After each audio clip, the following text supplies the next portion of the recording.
ಇನ್ಮೇಲೆ ಟ್ರಾಫಿಕ್ ಪೊಲೀಸ್ನವರು ಗಾಡಿ ಹಿಡಿದು ತಪಾಸಣೆ ಮಾಡುವಾಗ ದೌರ್ಜನ್ಯ ಮಾಡಂಗಿಲ್ಲ, ಪಬ್ಲಿಕ್ ಜೊತೆ ಕೆಟ್ಟದಾಗಿ ರೂಡ್ ಆಗಿ ನಡ್ಕೊಳ್ಳೋ ಹಂಗಿಲ್ಲ, ಬಾಯಿಗೆ ಬಂದಂಗೆ ಬೈಯಂಗಿಲ್ಲ, ಕೈ ಎತ್ತೋ ಕೆಲಸ ಅಂತೂ ಮಾಡಂಗೇ ಇಲ್ಲ. ಈ ರೂಲ್ಸು ಮೊದಲಿಂದ ಇದೆ, ಆದ್ರೆ ತುಂಬಾ ಜನ ಪೊಲೀಸರು ಇದನ್ನ ಫಾಲೋ ಮಾಡ್ತಿರ್ಲಿಲ್ಲ ಅಷ್ಟೇ. ಮರೆಯಲ್ಲಿ ನಿಂತ್ಕೊಂಡು ಹೋಗೋ ಬರೋ ಗಾಡಿಗಳನ್ನ ಹಿಡಿಯೋದು, ಕ್ರಾಸ್ ರೋಡಲ್ಲಿ ನಿಂತ್ಕೊಂಡು ಡಾಕ್ಯುಮೆಂಟ್ ಚೆಕ್ ಮಾಡೋದು, ಬೇಕಾಬಿಟ್ಟಿ ಫೈನ್ ಹಾಕೋದು, ಅಮಾಯಕರು ಸಿಕ್ಕರೆ ಬಾಯಿಗೆ ಬಂದಂಗೆ ಬೈಯೋದು. ಕೆಲವರಂತೂ ವಾಹನ ಸವಾರರಿಗೆ ಹೊಡೆಯೋಕೆ ಹೋಗ್ಬಿಡೋರು.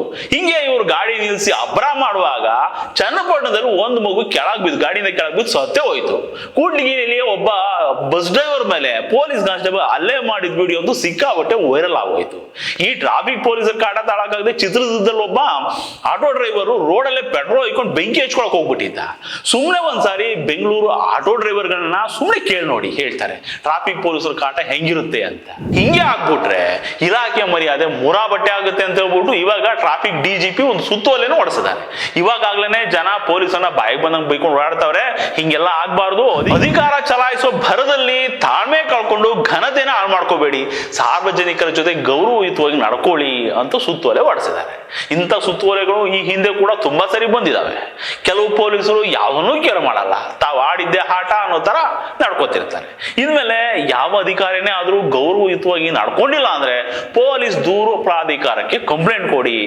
ಆದ್ರೂ ಸರ್ಕಾರ ಸಂಬಳ ತಗೊಳ್ಳೋರಿಗೆ ಜನರ ಕಡೆ ನಿಯತ್ತಿರ್ಬೇಕಪ್ಪ. ಯಾಕಂದ್ರೆ ಅದು ಜನರು ಬೆವರಿನ ದುಡ್ಡು, ಅದರಲ್ಲಿ ಅನ್ನ ತಿನ್ನೋ ಮಂದಿಗೆ ನಿಯತ್ತಿರ್ಬೇಕು ತಾನೆ.